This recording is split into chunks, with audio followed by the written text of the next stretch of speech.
बच्चों, हमारा अगला प्रश्न आता है, सहकारी कृषि क्या है, इसका विश्व वितरण क्या है, यह कौन कौन से देशों में की जाती है, इसकी क्या विशेषताएं हैं।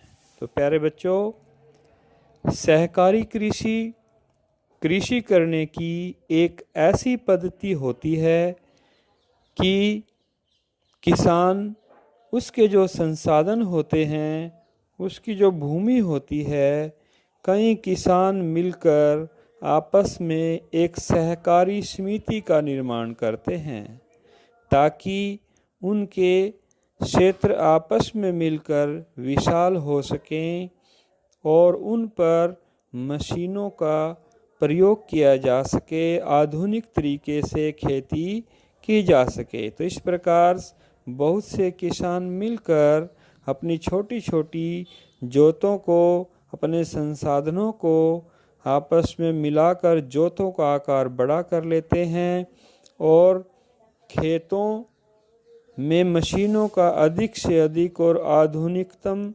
तरीके, अधिक से अधिक उत्पादन लेने का प्रयास करते हैं और सभी आपस में बराबर समान रूप से सभी लाभ आपस में बांटते हैं। जो भी सुविधाएं होती हैं, जो सेवाएं होती हैं, सभी का आपस में समान रूप से विभाजन होता है।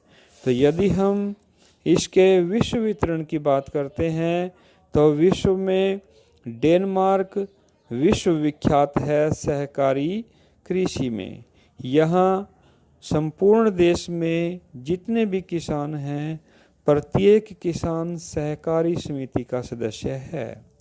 वह इस देश में वहाँ पर 100% किसान सहकारी समिति के द्वारा ही खेती करते हैं। तो इसलिए यहाँ पर यह कृषि 100% सफल रही है।